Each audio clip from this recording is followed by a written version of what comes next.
Hi guys, welcome back to my channel, and in this video I would like to tell a story about the bridge between two worlds. I hope you guys enjoy the video. What happens when a millionaire from the hill meets a poor handyman from the slums? This isn't just a story about money, it's a story about humanity, choices, and the invisible bridge that connects us all. Once upon a time, in a bustling city of Elmsworth, there lived two men who seemed to inhabit entirely different worlds, though they were only a few miles apart. On the hilltop stood the grand estate of Mr. Alaric Thornwell, a man of immense wealth, with a fortune built from the generation of steel and shipping empires. Alaric lived in a mansion with glass walls, marble floors, and painting that cost more than an entire village.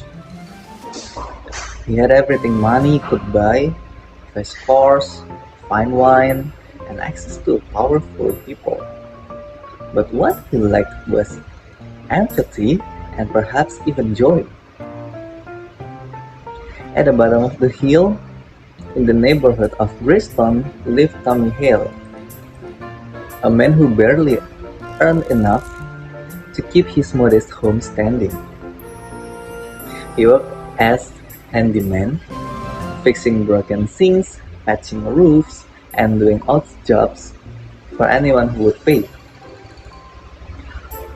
Tommy lived with his younger daughter, Lily, whose mother had passed away 3 winters ago. Despite their hardship, Tommy smiled often. He had little, but he had love, hope, and resilience.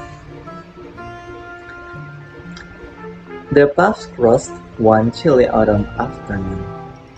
Mr. Thornwell, irritated by a leak in his private library ceiling, instructed his assistant to find a repairman who would come immediately. The assistant searched online and, desperate, called the first available person, Tommy Hale. Tommy arrived wearing worn-out jeans and a packed-up flannel shirt. He marveled at the mansion, but said nothing. Mr. Thornwell barely acknowledged him. "Fix it quickly," he said, "and be careful. The table costs more than your house." Tommy nodded silently and got to work. As he patched the leak, he noticed something odd: a small framed photograph tucked behind a stack of books. It showed a young boy, maybe 10 years old, standing beside a tree, laughing. "That's your son?" Tommy asked without thinking.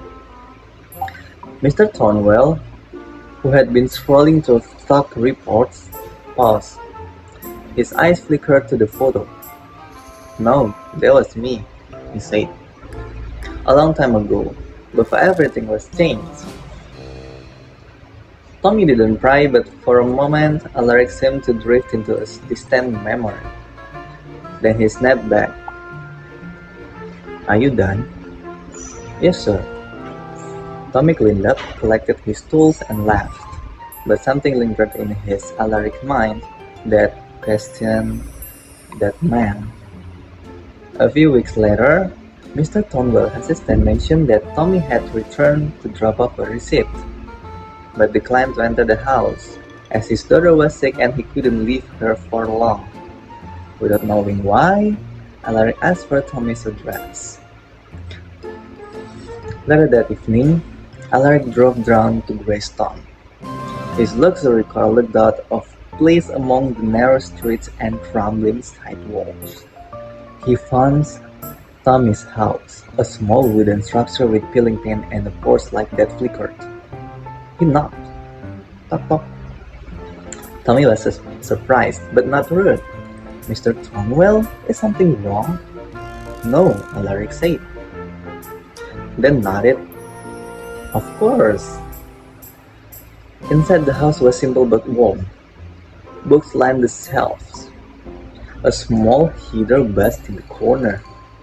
On the couch lay Lily, wrapped in a blanket with flushed cheeks. He looked up and smiled weakly. Hi, he said. Alert, unsure of himself, nodded. Hello. Tommy made tea, and two men sat at the kitchen table. They talked about nothing at first. The weather, repairs, the city. Then slowly their words began to carry weight. Alaric spoke of his childhood, growing up on a farm before his family started rich. He missed fishing with his grandfather, chasing chickens, getting dirty, and others. Tommy spoke of his dreams, opening a small workshop one day, maybe teaching Lily how to build things, how to make something with her own hands.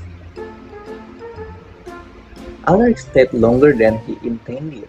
As he left, he gave Tommy an envelope. Just a gift, he said. Tommy opened it after he left. Inside was a check for $10,000. Tommy didn't cash the check for 3 weeks. He wasn't sure why.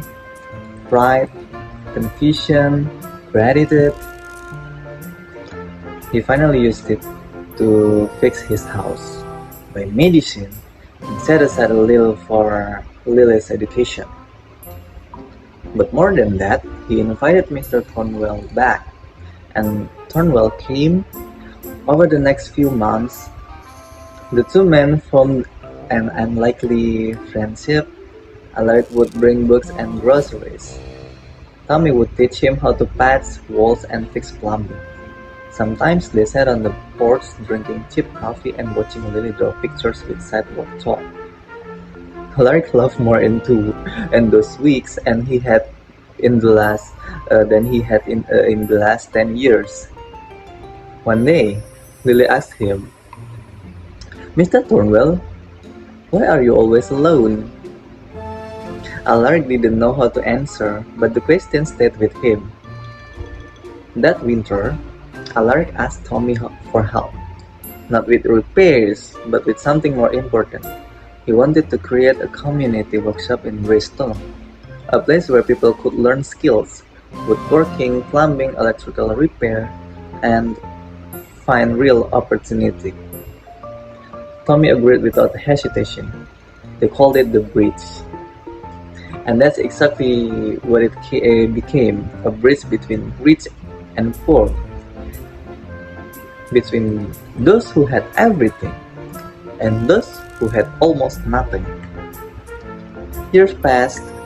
Lily grew up and became a civil engineer, inspired by all she had seen and learned.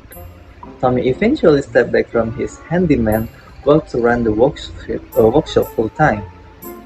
Mr. Thornwell, he gave away most of his fortune and became a teacher at the bridge. He found more fulfillment guiding young minds than he ever had in both rooms. And people in Elmsworth still talk about the strange bond between the rich man from the hill and the poor man from the valley. Two men, two worlds, connected by the wealth or status, by kindness, curiosity, and the courage to care. And yep, that's the story about the bridge between two worlds. And now I have good news for you all. And this is the moral of the story. True wealth is not measured by money, but by the impact we have on others. Sometimes the most valuable bridges we build are the ones between hearts. Okay guys, I think that's all I can tell you on this video. If you like the video, please click the like button below, and if you want to hear another story from me, you can just write it on the comment section below. Thank you for watching. Don't forget to subscribe and share the video. Bye bye.